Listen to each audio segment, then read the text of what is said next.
Good morning, ladies and gentlemen. Welcome to our weekly Parsha Shiur. This week's Parsha Shiur is sponsored by Larry and Maureen Eisenberg in honor of Maureen's father, Mr. Harry Grossman, who was a very special Yid, a Yid that I had the privilege to know. Holocaust survivor, passed away just a couple of years ago. Tzvi ben Yitzchak Halevi. Today is his yahrzeit. His neshama should have an aliyah. Shiur is also sponsored by Rabbi Yitzchak Shapiro, in honor of the yahrzeit of his father, Yisrael Moshe ben Rav Avram Dov HaKoyen. May their neshamas have an aliyah. We are studying Parshas Va'era. Now, as far as speeches go, one of the most beautiful and poetic and optimistic and encouraging speeches appears right in the beginning of Parshas Va'era. After Moshe Rabbeinu has complained to Hashem, at the end of Parsha Shmois, Moshe says to Hashem, I don't understand why you sent me. I don't understand what's going on. Instead of things getting better, they've just gotten worse, etc. Hashem gives Moshe Rabbeinu a speech. To this day, we drink 4 cups of wine every Pesach night, every Seder night, because of the speech that Hashem gave Moshe Rabbeinu. And in short, Hashem tells Moshe, go to the Jewish people and tell them, I will take them out of Egypt. I will save them from their harsh labor. I will redeem them. I will take them to me as a people. We even go on to say, Vehevesi, there's a 5th expression, Vehevesi, I will bring you to Eretz Yisrael, for which we drink the cup of Eliyahu. And Hashem says, V'yidaitem, and you'll know that I am Hashem. Hashem tells Moshe Rabbeinu, go and tell the Jews everything is going to be fantastic. It's just unbelievable. We're right there. We're at the cuff of the greatest redemption ever. Hashem tells Moshe, go tell the Jews, this is it. It's happening right now. Get excited. And the pasuk says that Moshe Rabbeinu did. He did exactly as he was told. If you have the Chumash open in front of you, right at the beginning of the Parsha of Perek Vav, Pasuk Tes, Vayedaber Moshe Kain al Bnei Yisrael. Moshe spoke so. He communicated Hashem's words as Moshe Rabbeinu will do so many times, as he's done before this, and as he will do so many times after this. He communicates Hashem's words to the Jewish people exactly as he said. V'lo shomu al Moshe, the pasuk says, the Jews didn't listen to Moshe Rabbeinu. All right, the word shomu here has different interpretations, but the literal interpretation, v'lo shomu al Moshe, the Jews didn't listen to Moshe Rabbeinu. Simply, mikoitze ruach me'avoda kosher, the simple translation of this is because they were short-breathed. They were breathing heavy. They were panting for breath, u'me'avoda kosher, and from harsh labor.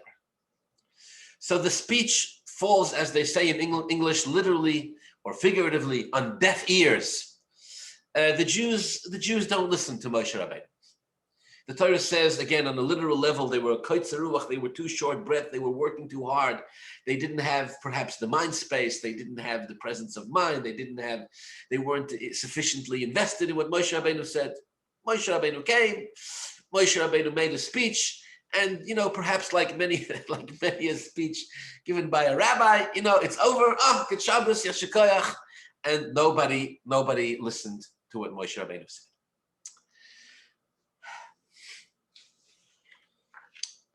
Now, the commentaries really struggle with this. What on the surface, it seems straightforward, right? Moshe Rabbeinu came, he gave them this wonderful message, and the Jewish people didn't listen. They were overworked, right? You try to talk to a man when he's overworked, or he thinks he's overworked. I mean, you can't talk to them, or any individual when they're short-breathed or overworked. What's the problem here? So the commentaries have primarily 2 issues here. Number one, this is not the first time Moshe Rabbeinu was speaking to the Jewish people. The first time he spoke to them was last week's Parsha in Parsha Shmois. And last week when he spoke to them, when he spoke to the Jews, we get a very different reaction. Right? The pasuk says in Perek Daled, pasuk Lamed in Parsha Shmois. Aaron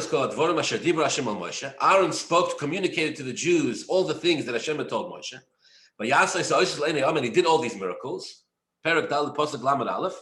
Vayamin the people believed. And not just the people believed. The pasuk says, Vayishmu. The people believed and they listened and they heard. What did they hear? Kifokad Hashem as Bnei Yisrael, that Hashem was going to, that the time had come for Hashem to redeem the Jewish people. V'chiro es onyam, and that Hashem had seen their suffering. Vayiktu vayishtachavu, and they bowed down, and they kneeled and they bowed, they prostrated themselves. So the first time Moshe Rabbeinu and Aaron come to the Jewish people and communicate these words, we have a very different reaction. First of all, the pasuk says in Parsha Shemos, the people believed. Second of all, the pasuk says they listened, which already shows you that listening is different to believing. The pasuk says they listened. And apparently it moved them to hear that Hashem was going to redeem them, and that they felt, the Jewish people felt Hashem's empathy. Hashem had seen their suffering. And as a result of that, they were moved to prostrate themselves and bow down.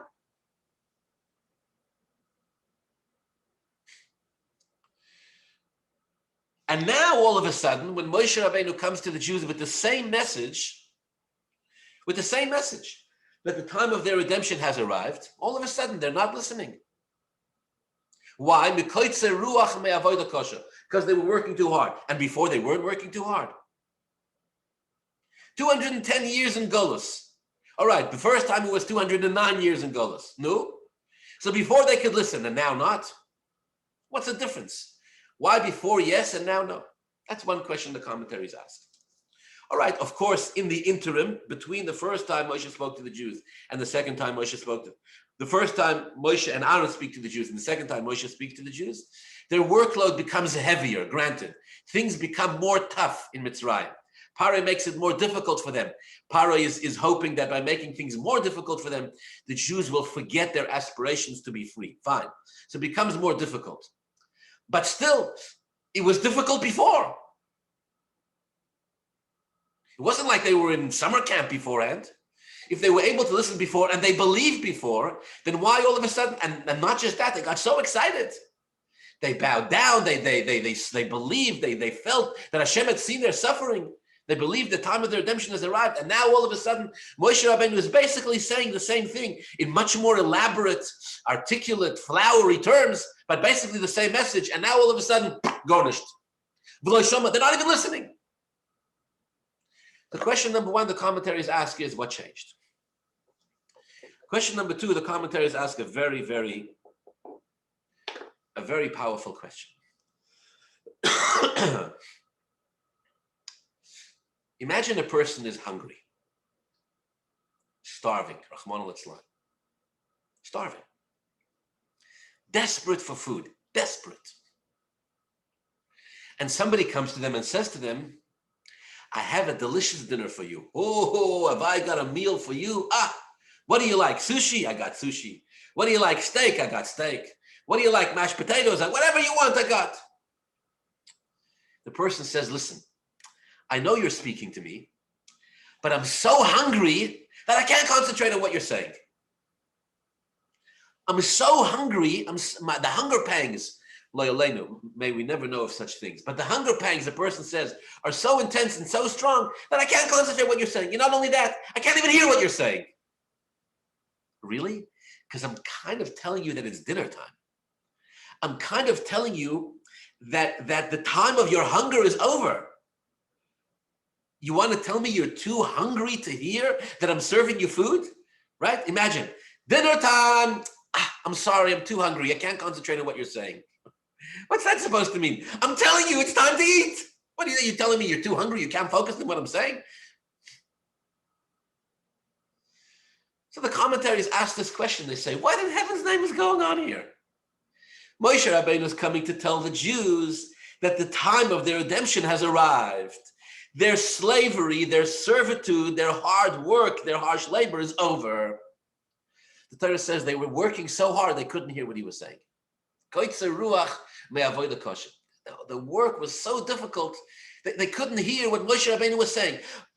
But Moshe Rabbeinu was saying that the work time is over. He was trying to tell them it's time to leave Mitzrayim. The time of your redemption has arrived. How does that make any sense?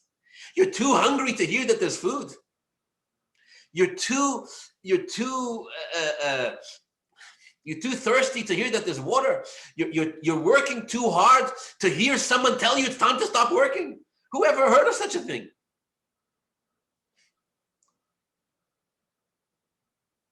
And again, they were able to hear it last time. So yes, granted, the work is a little bit harder, but still, even before there was hard labor and harsh work.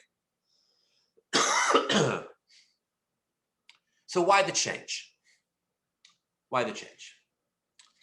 Why is it that before, the first time, the news of redemption is presented to the Jews receive the news with such passion and excitement. They believe it. They listen. The pasuk says, not just that they believe, Vayishmu, they heard it, means they absorbed it. They felt that that Hashem was going to redeem them, that Hashem had seen their pain. They bowed down. They prostrated themselves to Hashem. Wonderful. The first time. The second time, garnished. Nothing. They're not even listening. And question number 2, the reason the Torah gives for why the Jews didn't listen. Because they were so short-breathed and hard working, makes it even more difficult to understand. So when you're working so hard, you can't hear someone tell you that it's time to stop working. It's not human nature. Human nature is the more desperate you are for something, the more attuned you become to hearing that you're going to get what you need. The more sensitive you become to it, because you're so desperate for it, that's why you can see it coming from even further away. These are some of the questions that the commentaries point out. The commentaries ask on this pasuk in Chumash. Today, I'd like, with Hashem's help, to present 3 explanations. I think all three are fantastic, but we'll go through all 3 of them, and all the 3 of them are given by different commentaries. You can choose, I guess, which one you like best, or maybe you like all 3. I love all 3 of them. Number 1, the Klei Yakar. The Klei Yakar says something which I think is so incredibly, it's so in touch with human nature. You may have heard the expression, nobody cares what you know until they know that you care. Ever heard that expression? No one cares what you know until they know that you care. What does it mean? It means if you come to someone and you ask them a question about something that's troubling you in life, and the person wants to give you advice, they want to give you an answer to your question, they want to solve your problem. The expression says, human beings, before you give them an answer, of course, we're not talking about just a simple question of seeking information. We're talking about a deep personal question, a deep challenge. In order to guide a person, in order to be guided by the wisdom of someone else, you first need to know that the other person cares. You first need to know that the other person is invested in your well-being. If I'm coming to you with something vulnerable, if I'm in pain, I'm telling you I'm hurting, and you have a piece of advice for me, I'm not going to be able to hear what you're saying. You're not going to be able to help me until you communicate to me that you feel my pain, at least to a degree. Only then will I feel safe. Only then will I be able to be vulnerable with you. And only then will I be able to be receptive to the advice that you're giving me. It's a beautiful expression. And I've found it to be 100% true. No one cares what you know until they know that you care. So the Klei Yakar doesn't quite put it that way, but he puts it in his own words. And he says, you know what the difference is?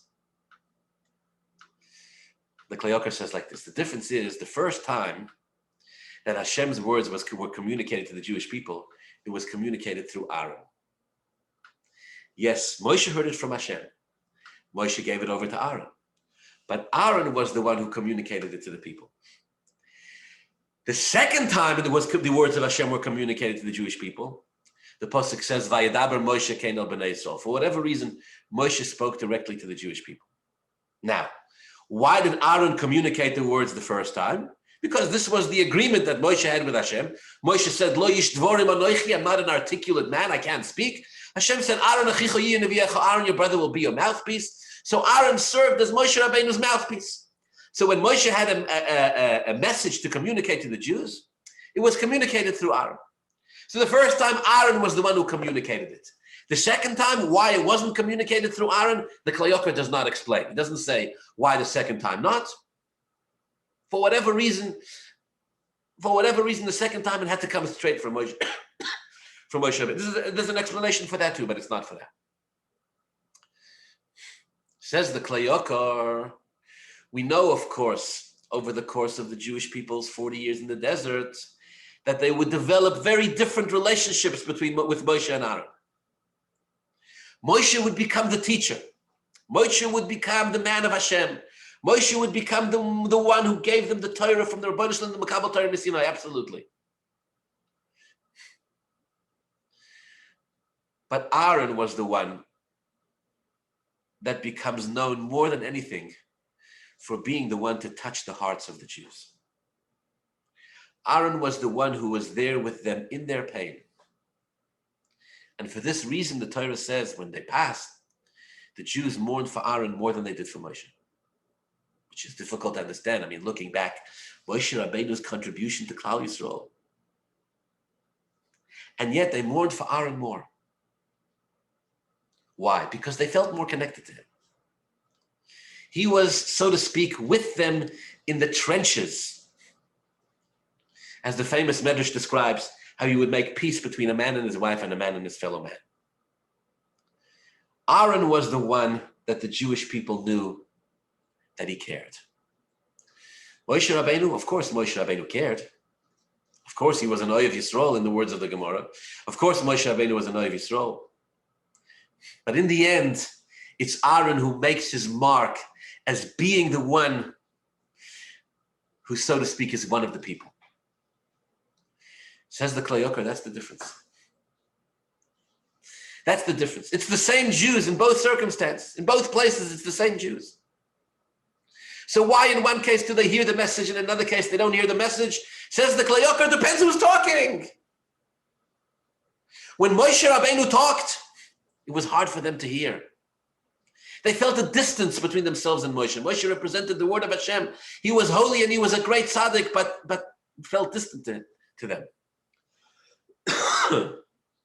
And so they didn't respond as powerfully. Moshe Rabbeinu and Aaron HaKohen, on the other hand, when he spoke to the Jews, Vayamein ha'om, the people believed. Vayishmu, and they listened. They saw that Hashem felt their pain, their time of redemption has arrived, and they bowed down, they prostrated themselves. Aaron's words resonated with them on a much deeper level. That's the insight. I believe it speaks for itself. I'll leave it at that.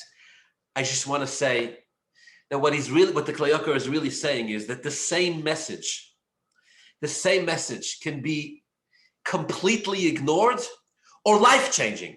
Exactly the same message in exactly the same words. It depends completely on who's saying it. Sometimes the words that fall deaf on people's ears are not falling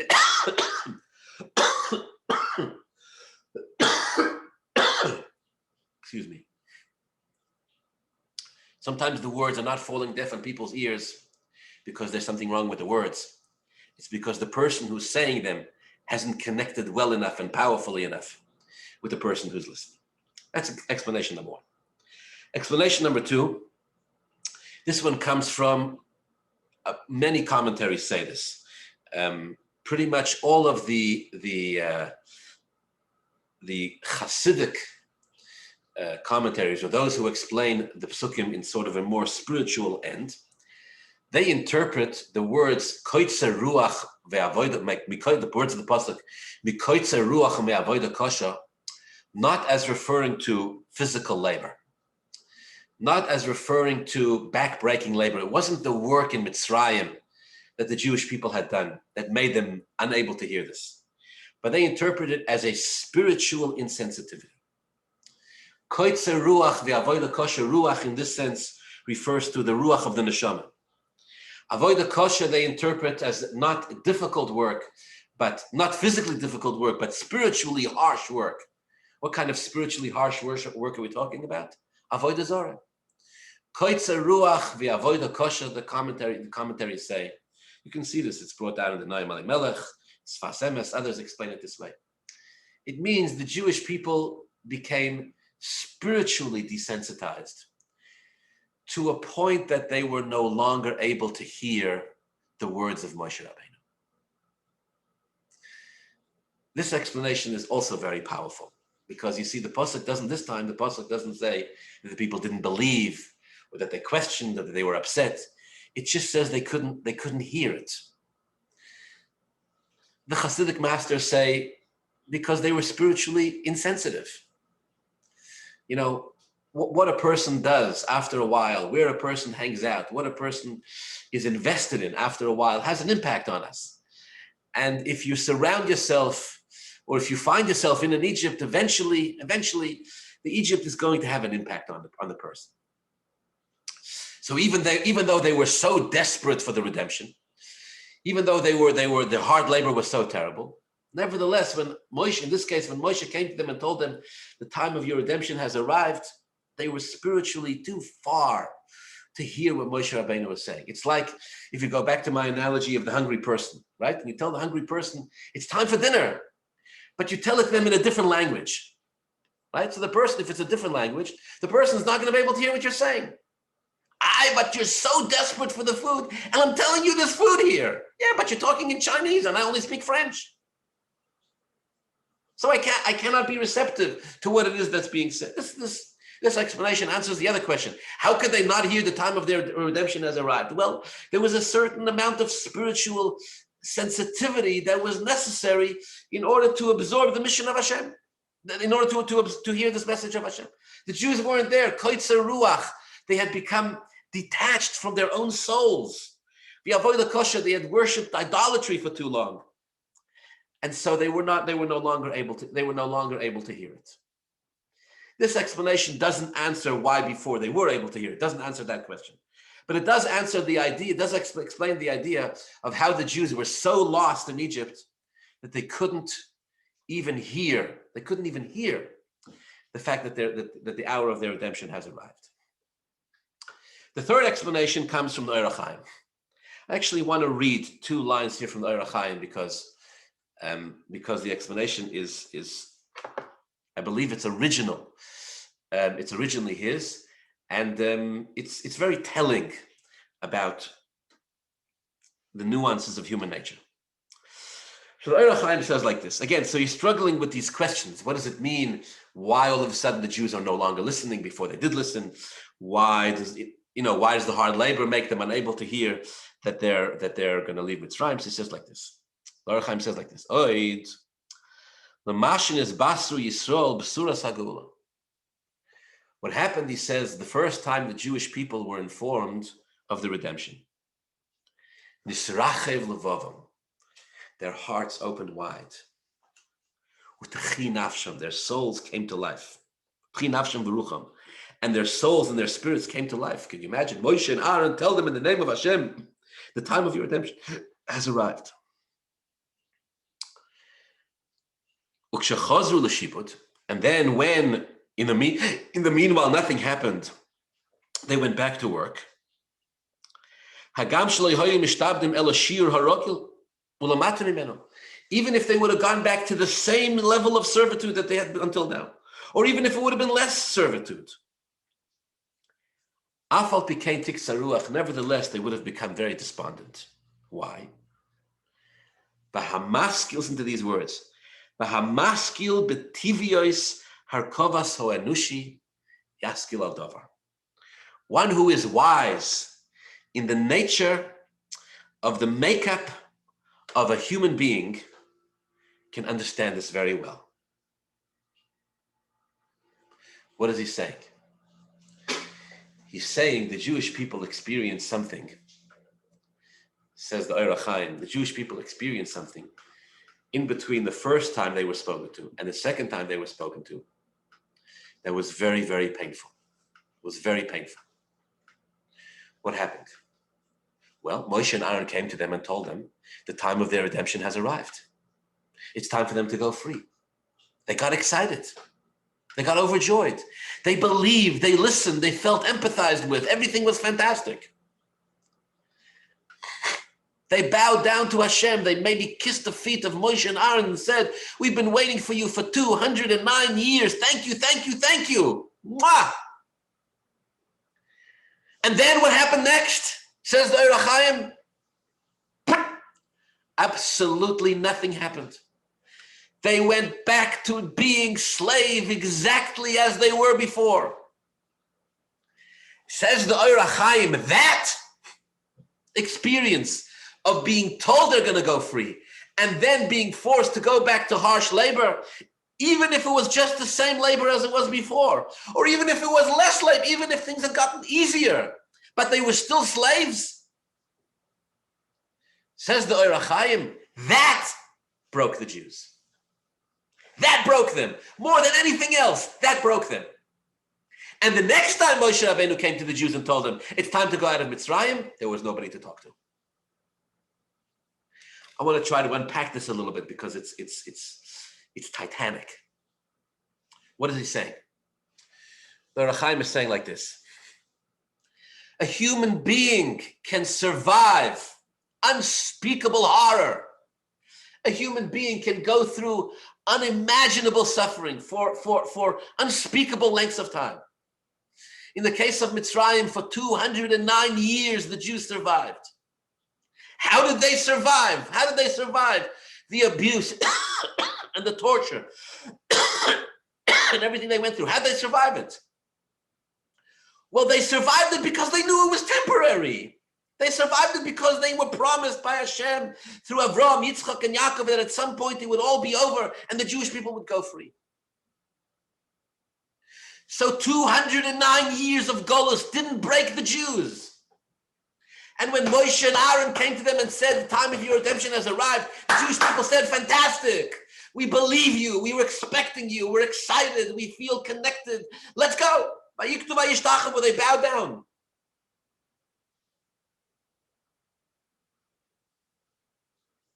But then, after Moshe and Aaron told them this, right after that, the next day, they went back to being slaves.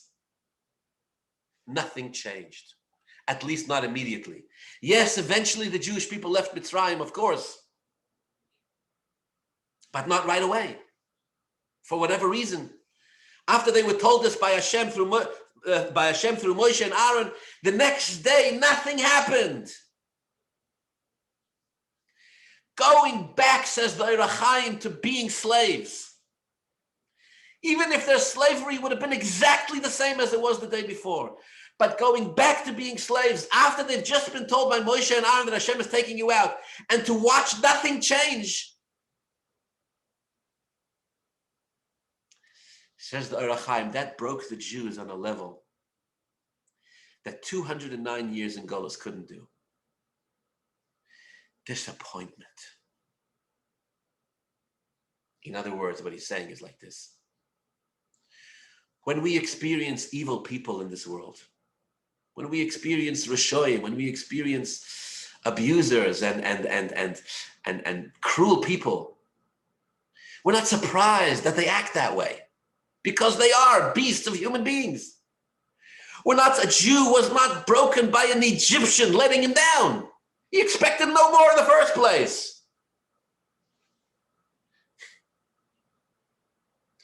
But when the people who are supposed to help us in life, when the people who are supposed to be there in our hour of need, when the people who promise us that they're going to help and we trust them and believe them, when they don't come through for us, this breaks us in ways that nothing else can. Says the Ohr HaChaim, that would have been true even if the Jewish slavery would have remained the same. Even if it would have gotten a little bit better, but they would still be slaves. This would have been true. Instead, not only that, the slavery got worse. This was too much for the Jews. This was too much for the Jews. So the next time Moshe Rabbeinu came to the Jews and told them, we're going to Eretz Yisrael, we're going to be the chosen nation, I'm going to give you the Torah, I'm going to split the sea, I'm going to make food come down from heaven, it's going to be gewaldic and unbelievable. The Jewish people didn't listen to a word he said. They said, how many times do you want us to be disappointed? We believed you last time. We got excited last time, and you let us down. Now we're not listening. And Moshe Rabbeinu couldn't get through to them. This explanation of the Eir HaChaim answers all the questions beautifully. Number one, why did they listen the first time? Why did they listen to Parsha Shemos and not now? Well, they listened in Parsha Shemos because they were expecting this for hundreds of years. They knew they were going to go free. They were waiting for somebody to come and redeem them. And someone came, they got excited. Why they didn't listen the second time? Because they were disappointed the first time.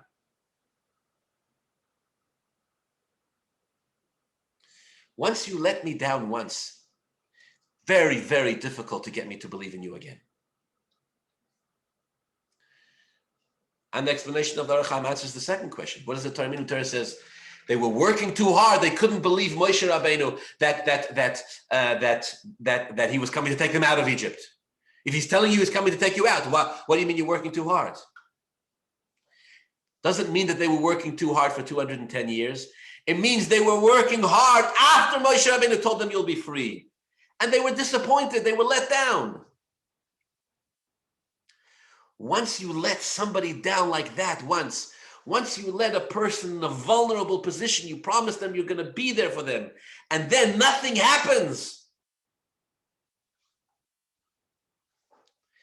you're going to have a very hard time getting them to listen to you a second time. This is the explanation of the Eir HaChaim. Okay. He stops there. I want to add, if I will, one little nuance to the Eir HaChaim's explanation. One tiny little nuance here. Because the Eir HaChaim leaves us, without thinking too deeply into it, he leaves us with a very obvious question. Why did Moshe Rabbeinu do that? Okay, Moshe Rabbeinu was acting as an emissary of Hashem. So why did Hashem do that? Right? Does this take a rocket scientist to figure out that you come to a person who's in a vulnerable place and you promise them redemption and you don't deliver? That the next time you promise them delivery, the next time you promise them redemption, they're going to have a hard time listening to you. It takes a rocket scientist to figure this out. You're not supposed to make promises to anybody if you're not ready to deliver. Okay, so Moshe Rabbeinu didn't tell them exactly when, fine, but he should have been able to figure out, Hashem should have been able to figure out that Jews in so much pain are not going to be able to handle being told, you're going to be liberated, and then nothing happens. So why is the system run that way? Why was the system run that way? Again, the Eir HaChaim's explanation is beautiful. In the first time they listened. The second time they didn't listen because they had been disappointed the first time when nothing happened. Granted. Beautiful explanation. Okay, but that just puts the question from the Jewish people. So that means the Jewish people's reaction is logical. It's to be expected. And in the words of the Eir HaChaim, it's very true to the nature of human beings. 100% masking. Okay, so now the question goes on Hashem. So why is Hashem doing it this way? Based on this explanation, then what should have happened is Hashem should not have told the Jews should not have been told that they're going to be redeemed until the hour of redemption arrives. When it's time to go, you come to the Jews and say,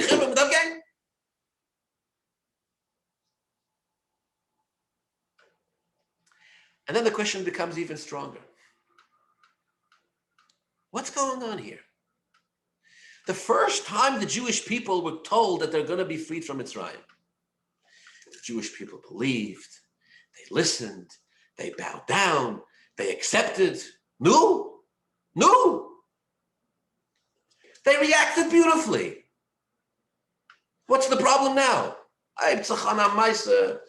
10 plagues, blood, frogs, lice. 7 out of 10 plagues appear in this week's Parsha. The last 3 in next week's Parsha. Whole story. Who needs the whole thing? What do we need the whole thing for? Hashem has some cheshbon with Paroi, so finish your cheshbon with Paroi. What's it got to do with the Jews? Why did Hashem do this In the end, none of this seems necessary. Once the Jewish people were disappointed, yes, then we have to start with the plagues and convincing the Jews. And in the end, maybe we'll talk about this more next week, but in the end, 80% of the Jewish nation don't want to leave. And according to Rashi, perish in the plague of darkness. Which means that once again, we treat the story of Yetzias Mitzrayim, as such an exciting story, when in reality, 80% of the Jewish nation perished in the plague of darkness. Why'd they perish? Because they didn't want to leave Mitzrayim. Wait a second, now this issue explodes. They didn't want to leave Mitzrayim when? The first time they were told they're going to leave Mitzrayim, the Torah doesn't say that 20% of the Jewish people believed and 80% didn't. But Yamenom, the people believed. But Yishmu, when they heard, they listened. That Hashem would redeem them and saw their suffering and they all bow down. So what happens? Hashem doesn't redeem them immediately for some divine reason. The work gets, they go back to being slaves, they get disappointed. Their hearts get broken. How do you do this to a person who's in such a vulnerable position? Break their heart. They go back to being slaves. After hearing from, you know what that means? After hearing from Moshe and Aaron, you are free. Then the next day you have to go down and kiss the toes of an Egyptian barbaric, slave-driving, anti-Semitic beast.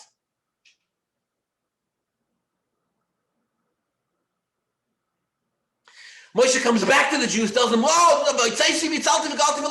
Jews don't listen. 10 plagues. They end up in Mitzrayim for another year. And 80% of the Jews don't want to go. And they perish in the plague of darkness. The Ohr HaChaim has done such a good job explaining the reaction of the Jews that he's put the Siman Shelah, he's put the question mark on Hashem. So what's Hashem doing? Why would you break the heart of an innocent Jew this way? Tell him it's time to go and then make him wait?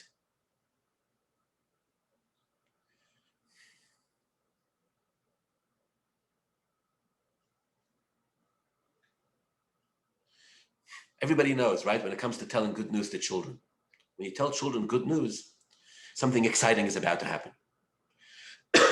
With children, you have to be careful when you tell them. Because if you tell them too far away, right? If you tell them there's too much time between when you tell them and when it actually happens, they get overly excited in the beginning, and then they get disappointed when it doesn't happen yet. And then they become angry. And then when eventually it does happen, they cannot even enjoy it because they have now negative emotion associated with this.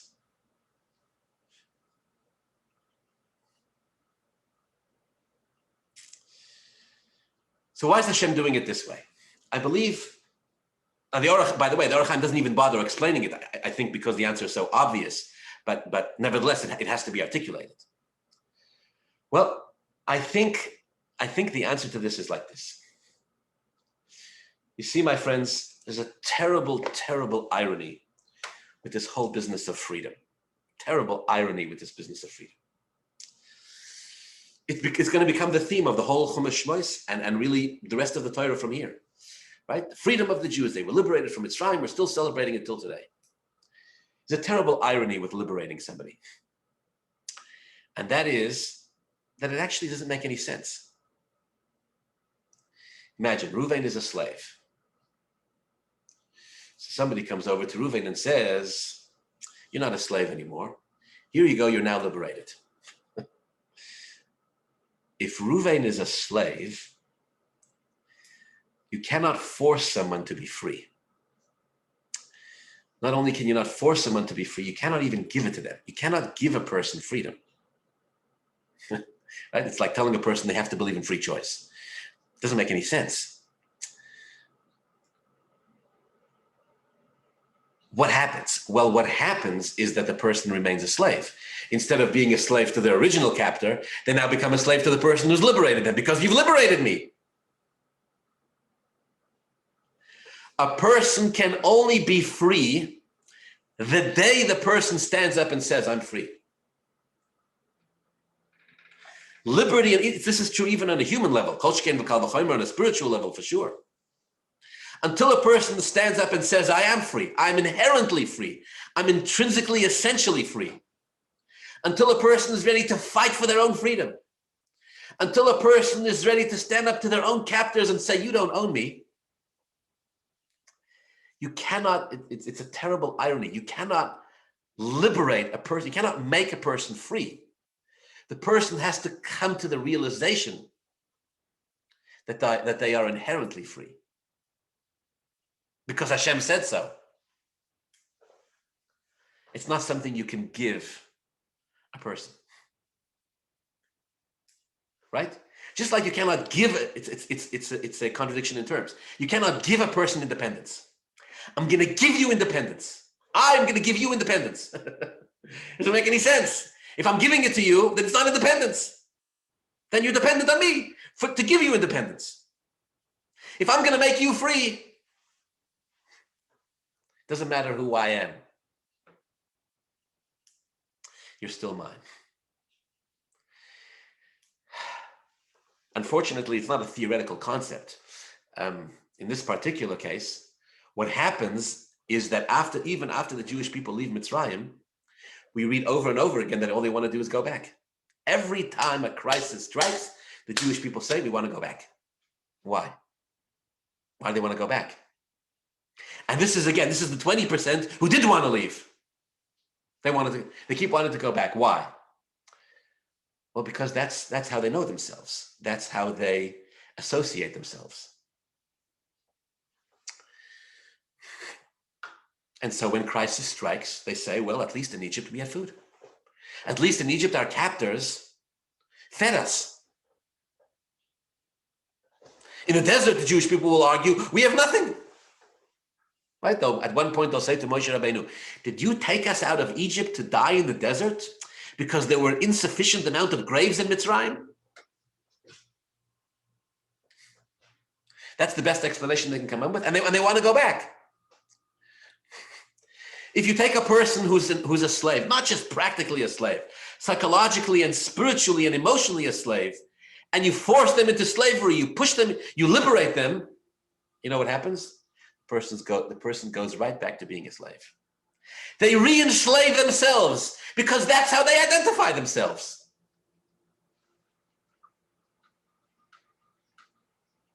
If they don't re-enslave themselves to this captor, they re-enslave themselves to a different captor.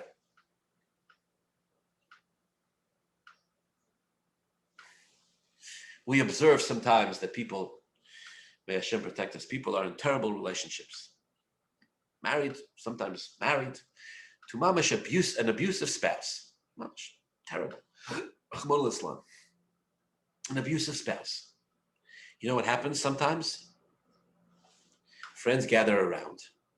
They come to this person, they say, you're married to an abusive person? Get out of this marriage. All right. They get out. And within X amount of time, they're back in another marriage with another abusive person. You're like, Rabbeinu Shalom, well, we worked so hard to get you out of this. Why are you back in it? Well, the same thing that drove the person into this in the first place is going to drive them into it in the second place. And by the way, may Hashem protect us. Again and again and again until the person heals on the inside. I believe this is the explanation to what the observation that Orach Chaim is highlighting. Moshe Rabbeinu and Aaron HaKohen came to the Jews. He told them the time of your redemption has arrived. People believed him. They believed. They listened. They felt all the most wonderful things. They bowed down to Hashem. Everything was fantastic. And Hashem said it's beautiful, but guess what? Nobody's going anywhere. Nobody's going anywhere. Not yet, anyhow. Why? Hashem says if we do this wrong, we're going to have to do it over and over and over again until we get it right. Hashem says, I've come to the Jews, I've told them the hour of their redemption has arrived. The Jews have gotten excited, and they're ready to go. Hashem says, don't be fooled. They haven't truly changed their perception of themselves. They haven't done the internal work. They're excited. It's a moment of passion, right? Somebody came along, made a beautiful promise, and everybody's getting excited. Mob mentality, let's go. Hashem says, wait, nobody's going anywhere. If you are to be free, you need to understand that being free doesn't have anything to do with your geographic location. If you are to be free, it means you need to identify yourself as a free person. Yes, even in Mitzrayim, you need to be a free person. And yes, even if temporarily speaking, chas v'sholem, you need to work for an Egyptian, even there you need to be a free person. And until we master that, Hashem says, I can take you out of Mitzrayim. I'll be wasting my time. Because as soon as harshness and reality hits, you'll run right back to Mitzrayim. The Jews were tempted to do so anyways in the end. But at the very least, at least they were able to be held back. Of course, the first time the Jews heard they were going to leave Egypt, they got excited. Of course. It's exciting. Let's go. Hashem says your excitement does not reflect the true psychological and emotional and spiritual work that you need to do within yourselves. You need to start seeing yourselves differently. That doesn't happen in a moment of excitement.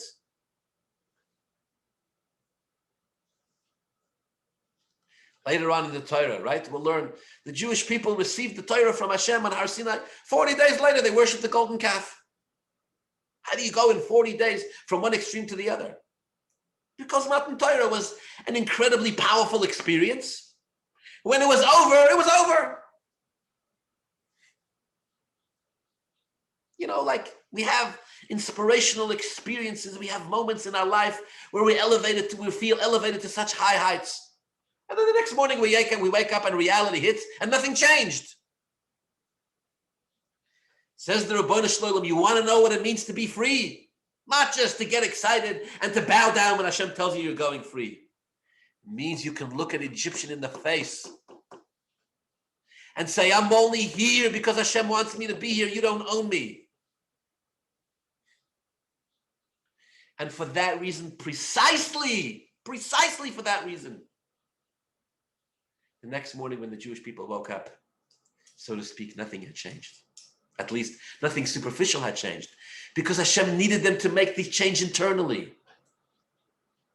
And yes, when it came to it, it was so difficult for them to make this change that 80% of them, which doesn't only mean 80% practically, it means 80% within every Jew, had a hard time even wanting to be free. Even wanting to be free, they had a hard time with. 80% didn't want to be free. The 20% had a hard time with it.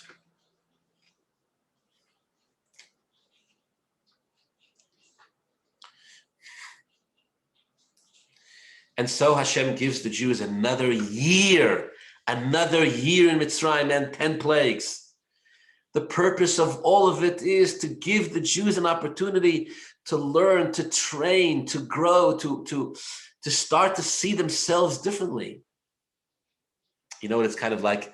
It's like sometimes you hear somebody, it's a shtickle mashal. Sometimes you hear somebody explain something, right? Maybe a difficult concept to understand. At the time that the person is explaining it, you feel like you understand it perfectly. Makes perfect sense. 10 minutes later, somebody asks you to explain it, repeat it, not a word. Either you don't remember it or you don't understand it, or you feel like you're left with nothing. What happened? 10 minutes ago, I was sitting in the presence of this tzaddik, of this rebbe, of this teacher, of this brilliant person. I heard the wisdom. It was shining in my mind. Now I feel like I'm holding an empty bag. Of course. Because you never owned the concept. You never made it yours. When you sat in the presence of the genius of the Goin, you listened to his wisdom, you were basking in his glory. But now when you move off on your own, when you've got to own it, now all of a sudden it's not so simple. And now when you start thinking about it, you have all sorts of questions, and I don't understand, and how does it work, etc., etc. The Hasidic terminology for this is called makif and pnimi. Makif means it surrounds you. Pnimi means it's internal, you own it. The first time the Jews heard that they were going to be free, they were overwhelmed with excitement. Beautiful.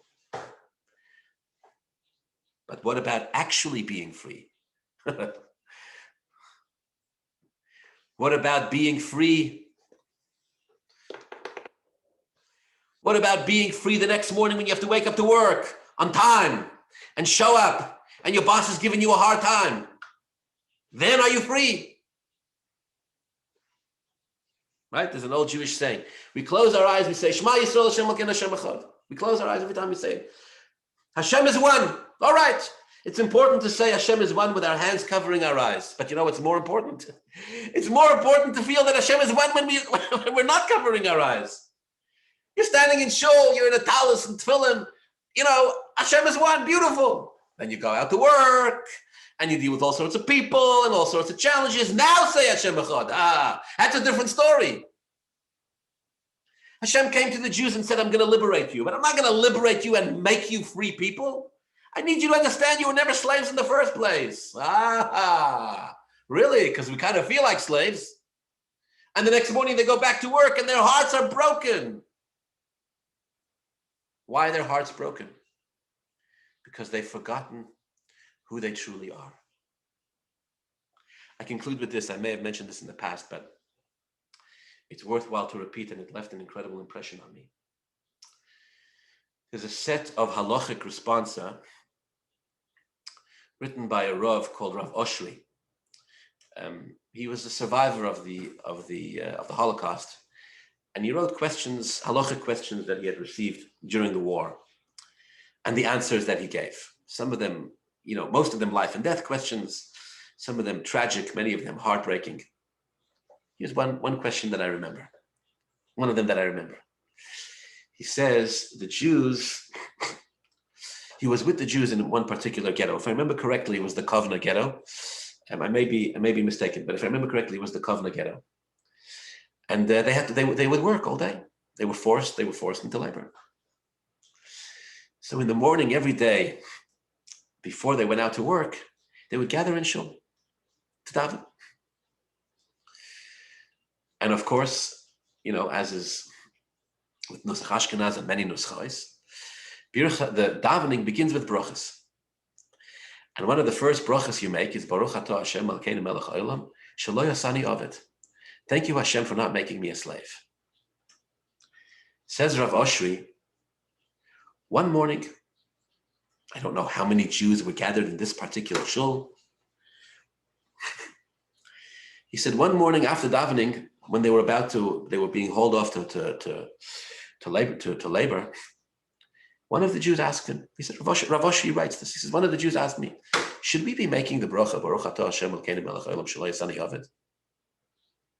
Should we be making the blessing, thank you Hashem for not making us slaves, when we clearly are slaves? We don't choose where we live. We don't choose what we do. We don't choose what we eat. We don't choose when we eat. We don't choose our life circumstances. Nothing. For all practical purposes, we are slaves. How can we stand there in shul and say with the name of Hashem, Baruch Atah Hashem Elokeinu Melech Haolam Shelo Yasani Ovid? I mean, can a non-Jew say, thank you Hashem for not making me a goy? How can a slave say, Baruch Atah Hashem Elokeinu Melech Haolam Shelo Yasani Ovid? He says to Rav Oshri, maybe we should skip the bracha.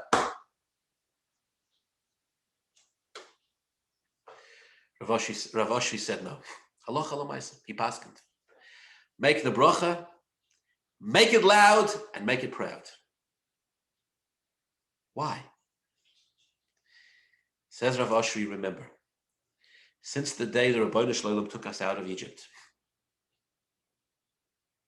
since the day the Ribbono Shel Olam gave us the Torah, we are nobody's slaves. Yes, the circumstances seem otherwise, but in a spiritual sense, we belong to nobody. Even if, God forbid, our bodies are in golus, our souls are always free. Not only that, he said, we have to make it now even stronger than ever. And he writes there at the end, the next day when they made the bracha, the Chazan said it even louder and everybody shouted, Amen. They sort of felt like it gave them tremendous chizuk, tremendous encouragement. May Hashem bless us that we should never be challenged with anything remotely like those types of challenges. But in our own way, every one of us, we all have our own Mitzrayim that we have to battle. And we tell ourselves that we want to leave Mitzrayim. We tell ourselves we want to get out. And sometimes we're even told we're going to get out. And we get excited. Wait a second, says the Torah. If you're forced out, you'll run right back in. If you're pushed out of Egypt, which is in the end what happens, right? In the end, Paro drives the Jewish people out. All they want to do is go back. You will leave Mitzrayim. Of course you'll leave Mitzrayim. Every Jew will leave. In the end, every Jew will leave Mitzrayim. Nowadays, we're promised that every Jew will leave Golus. But in order to truly get out of Golus, a Jew needs to know who he is. In order to be free, a Jew needs to be able to say, I'm a child of Hashem, I'm as a Jew, I'm the purpose for all of creation. The Rabbeinu Shalom loves me unconditionally. I have an neshama which is indestructible, unbreakable. Shaloya Sani Oved. And that's what it means to be free. Once you experience that, then of course you're ready to walk out of Mitzrayim. The Jews would have walked.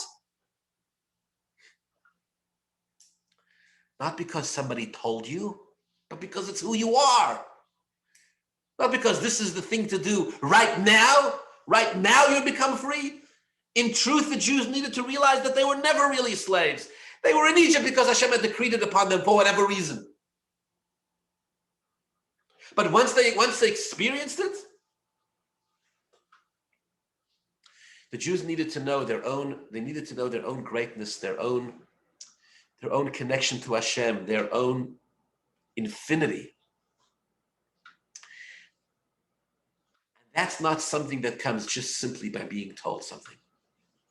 This is something that has to come from deep within the person. And the Jews struggled with this. They couldn't hear it. They couldn't hear it. Hashem said, if you can't hear it, we may need to spend some more time in Mitzrayim until you start to truly absorb the message. May Hashem bless us all with chayrus, with liberty, with happiness, with gesund. It is raining today in Los Angeles. May Hashem bless us with lots of rain. Represents bracha. It's lots of gishmei bracha in all physical and all spiritual matters. Wishing you all a wonderful week and a wonderful Shabbos.